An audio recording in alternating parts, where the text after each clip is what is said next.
Front squats are such a seesaw battle, man. It's I don't know why it's been making me giggle since the last time I did it. Just because when you're doing the Hatfield squats, you just push, and the stabilization is completely taken care of by those hands that you have on the front bar. And you just push, and it's like a leg press. You just push, push, push, push, push. That's it. But with the front squat, it is such a seesaw battle because my quads just want to straighten those legs up as quickly as possible. But my brain is having to kind of like feather that throttle, because if I just launch it with my quads, I'll drop the bar because I'll lose the positioning, right? I'll end up in a good morning squat. So then what I have to do is go as fast as I can while maintaining an upright torso. So everything in me is like, man, I can just stand. This is not heavy weight. My legs can just extend and finish. But no, I have to go slowly as it takes for me to maintain that position and upright torso, somewhat upright torso. It's such a seesaw battle for that. It's like the rate limiting step is the verticality, but my legs, as I know from the Hatfield squats, I can push so much more weight. It's not just about the pushing. The stabilization aspect of training is so underrated. It's so under-discussed. Oh, man. And we see the difference. Like if you do 20 different freaking exercises in the gym, all revolving around your ability to squat, let's say, right? So you're doing the hat squat, you're doing the Hatfield squat, you're doing the leg press, you're doing lunges, you're doing whatever which way you want to do. And you'll make a tier progression of where you feel really strong and where you don't. So it's that sensation, right? Like in the leg press, you just push. There's nothing else to it. You're just pushing against. You're like a scissor lift, right? You're just pushing. But having that same push in a open exercise where if you get it 1 millimeter off that optimal bar path, you are exponentially increasing the force required to move it. And so the harder I push, the more my mid back and upper back cops it. So then it becomes like, okay, don't push too hard. Just make sure like I stick my butt through early. Make sure my shin angle is like really, really positive and not completely perpendicular, completely vertical. So it's kind of like, it's strange. It's such a strange feeling. Same with the damn belt squat, right? Like with the belt squat, you just push. Even if you have to push a little bit backwards, if your calves activate too much and you end up pressing with your toes, that's fine. You got your hands in front of you, you grab it and it's right, you go up. But squats are not like that.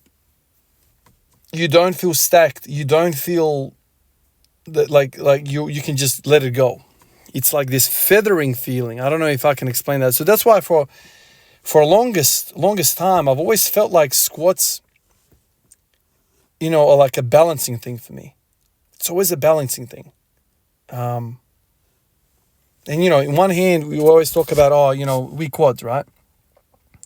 Weak quads. I always go back to this thing. It's so painful to think about it. Weak quads.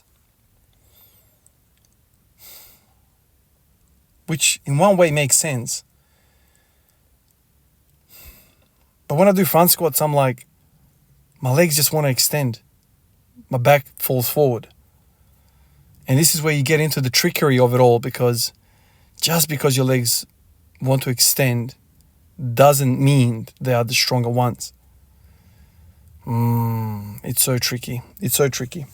Sometimes I look at my son, the way he squats.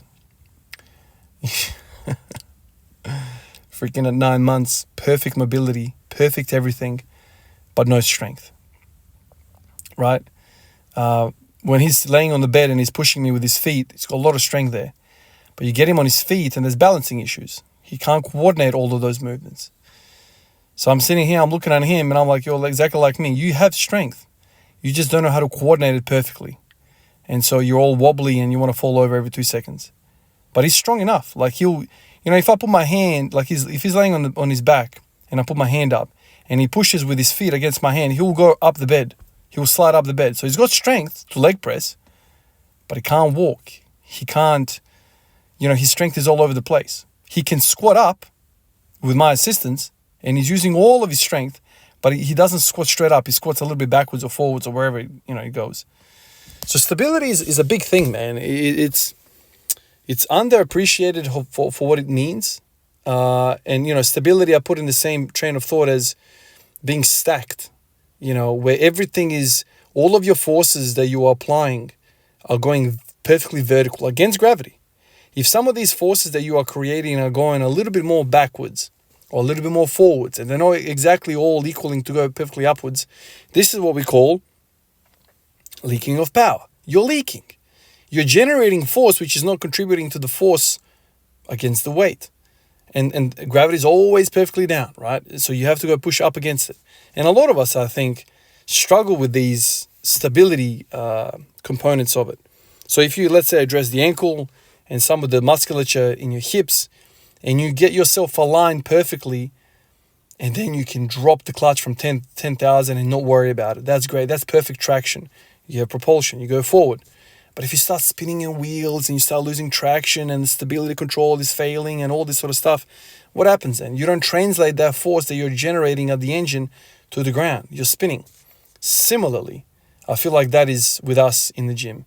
Some of us have the strength, but something is slightly missing and we can't coordinate our movements to go in the same direction. It's just an interesting concept, and nothing in terms of squatting highlights that like the front squat. It's such a seesaw battle.